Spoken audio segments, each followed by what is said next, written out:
Let's go down to D.C. right now. Rob Shapiro is with us.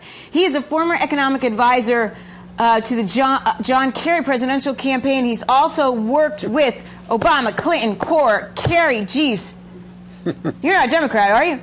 Okay, so I plead innocent, which some people would call guilty, Tracy. It's totally cool. I'm glad you're here, Rob. From where you sit, you are in D.C., and the Democrats basically have control right now. What do you see happening down there? Well, the subject today, of course, is the payroll tax extension. This was always an untenable position for the Republicans to oppose it through either directly or indirectly. We're talking about a substantial tax increase on average Americans, which is to say the center of the electorate. There was an ideological impulse to oppose it because, after all, it was proposed by President Obama. But the fact is that was politically unsustainable. It is also unsustainable to try to block the extension of unemployment benefits or the fix for reimbursement rates for physicians. Those are a little different, those two, because the White House has agreed that those should be financed. I know, but you know, to say it's politically impossible to block these things, how do we keep, one, how do we pay for this stuff? And two, when do we get people off the government dole? Because that's what we keep doing here. We're handing money out that we don't have. Well, I'll tell you, we get people off the government dole when the economy is strong enough to generate jobs so that people don't need a dole. You know, we're talking about people who have been unemployed for a very long time because this economy crashed as a result of the financial meltdown, okay, and because the recessions which follow financial meltdowns are notoriously long and the recoveries notoriously weak. Agreed. But what about the argument that small businesses have that, look, if you didn't keep doing this, we would hire people. If you didn't keep getting involved and throwing all these rules and regulations at us and requiring us to pay for things that they wouldn't have to be paying for, maybe they'd get out and hire people. Well, the fact of the matter is, Tracy, that the regulations that a lot of people are complaining about, that is regulations associated with the Affordable Health Care Act and associated with Dodd-Frank, aren't actually in effect yet. They're still being written. Right, but that's the problem, right? The notion that this is blocking job creation isn't really credible economically. Economically, this is not hard to understand what's happening. But okay, but what we have is weak demand. Rob, I sit here every day and talk to small business people, and what they say is because it is unwritten, because it is unknown, they are stagnant. And I see it every day. That's what they talk about. I'm sure that's what they say. But Tracy, when people have demand for what they produce, they find the workers to produce in order to meet that demand. And if regulation is going to come next year that's going to cost them, then they'll think about that next year.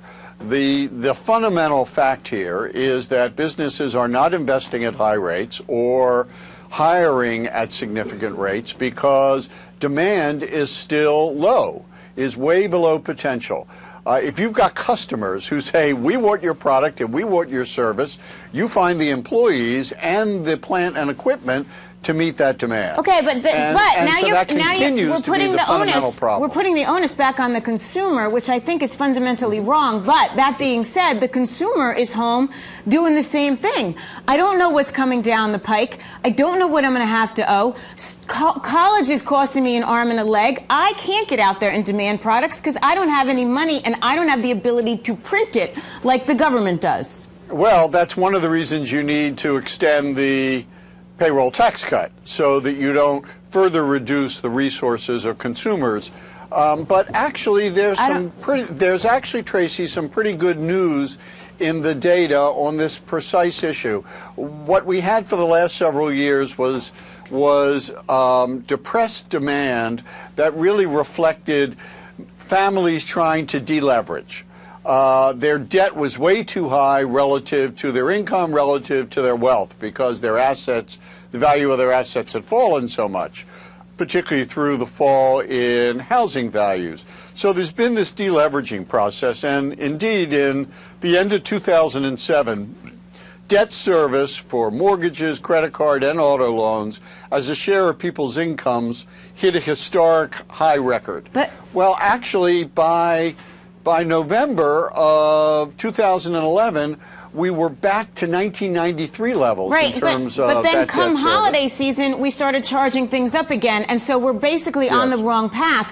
What about the debt service of the U.S. government, sir? We are looking at $1 trillion over the course of the next couple years. That is frightening, and I don't think I think you're dismissing the notion that this kind of stuff doesn't hit us at home. If we worry at home, the little people worry that, you know, we're going to have all this debt to shoulder, and our kids are going to have to pay for it someday.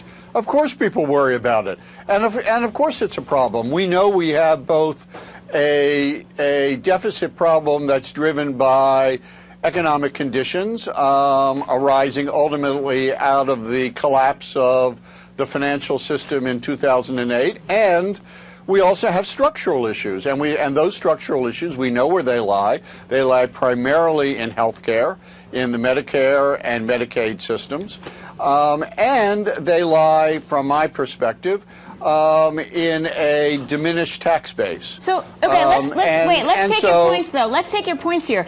Let's go back to those entitlements, because we're not hearing a whole lot about people cutting these entitlements at all, are we? I mean, to say that they need to be restructured is laughable, really, when Social Security is pretty much defunct. I mean, there's no that we know that's a big Ponzi scheme to begin with, and then the notion that Medicare, Medicaid is fraught with, well, I don't know, you could say theft, because so many people erroneously get checks, and it's the administration of it is wrong. Look, Tracy, the problem with Medicare and Medicaid is the combination of demographics and very fast rising health care costs.